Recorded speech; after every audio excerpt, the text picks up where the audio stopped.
प्यारे देशवासियों नमस्कार। कल 2 अक्टूबर थी, महात्मा गांधी जी और लाल बहादुर शास्त्री जी की मतलब जन्म दिवस था कल का। और प्रधानमंत्री महोदय कल राजघाट भी गए थे उसी दौरान, और उसी दौरान एक शर्मनाक घटना हुई है जिसके लिए प्रधानमंत्री महोदय को खुद उनका भी सर झुकता है, उनको खेद करना चाहिए इस बात का। प्रधानमंत्री महोदय ने जब 2014 के चुनाव के लिए ये आए और प्रधानमंत्री पद ग्रहण किया, और उसके बाद इन्होंने सबसे पहले हरियाणा में एक बहुत बड़ा भाषण दिया था जिसमें कहा था बेटी बचाओ बेटी पढ़ाओ। लेकिन आज बिल्कुल उनकी नज़रों से दूर हो गया वो नारा, उनकी नज़रों से ओझल है प्रधानमंत्री महोदय की नज़रों से। उन्हें कोई चिंता नहीं है कि बेटी बच रही हैं या नहीं बच रही हैं, उनकी दुकानदारी चल रही है। प्रधानमंत्री महोदय की दुकानदारी 7.25 साल से चल रही है। कल इतनी भयानक और इतनी गंदी और ख़तरनाक घटना हुई है, यानी आईटीओ के सामने पुल के नीचे गैंगरेप हुआ एक महिला के साथ। महिला किसी ऑटो में आ रही थी, कुछ लोग उसमें पहले से बैठे थे, उसी में वो महिला भी बैठ गई है और वहाँ आकर के महिला को वो नीचे पुल के नीचे लेके गए हैं। यानी प्रधानमंत्री का रूट वहीं लगा हुआ है क्योंकि वहीं बगल में राजघाट है। और ऐसे में 4 जो बदमाश थे उनकी इतनी हिम्मत कि महिला को नीचे ले गए हैं। पुलिस कहाँ थी? पुलिस की कोई जिम्मेवारी नहीं, पुलिस का वहाँ कोई पैरा नहीं था। अभी पिछले वीडियो में मैंने बताया है, पुलिस की तारीफ़ की है मैंने एक काम के लिए, लेकिन यहाँ पर पुलिस पूरी तरह से फेल हुई है। यानी 4 लोग जाके महिला के साथ गैंगरेप करते हैं और किसी को कोई पता नहीं लगता है।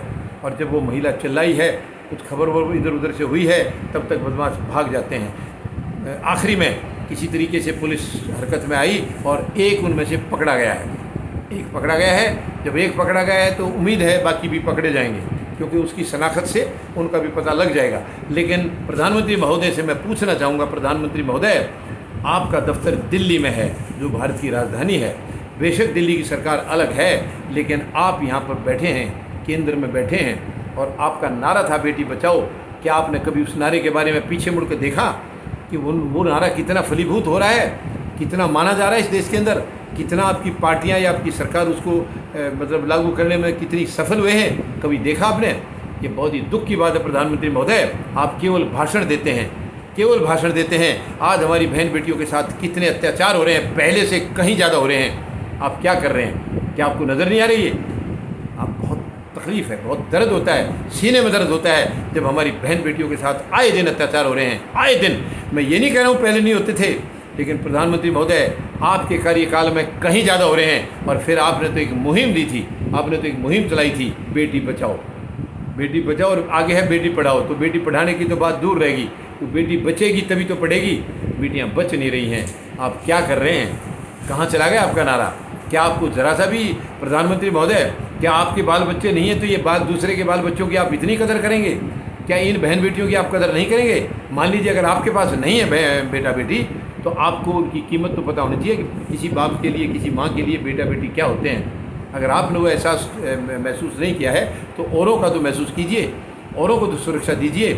बहुत गलत बात है प्रधानमंत्री महोदय, आप केवल भाषण मंत्री होकर रह गए हैं, केवल भाषण मंत्री, प्रधानमंत्री नहीं है। प्रधानमंत्री की जिम्मेवारी कुछ अलग होती है। हालांकि आपने तो कभी प्रधानमंत्री माना ही नहीं है, आप तो पहले दिन से चौकीदार बताते आए हैं, उद्योग घरानों के चौकीदार।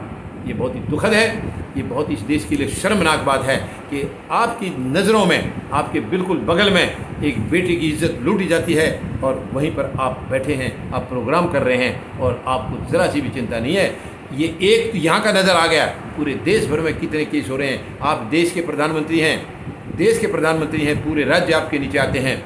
आप चाहें तो एक सकारात्मक मानसिकता के साथ ऐसे फैसले ले सकते हैं और इन चीज़ों को बंद कर सकते हैं प्रधानमंत्री महोदय। जिस दिन कोई प्रधानमंत्री चाहेगा गंदगी बंद होनी चाहिए तो वो बंद होकर रहेगी। सरकार के आगे किसी की हिम्मत नहीं है किसी भी गंदे काम को रोकने के लिए। अगर सरकार की मंशा सही है तो वो कोई वजह नहीं है कि वो काम ना हो। ये बहुत ही शर्म की बात है, दुख की बात है, ये हमारे लिए डूब मरने की बात है। धन्यवाद। जय जवान, जय किसान, जय हिंद।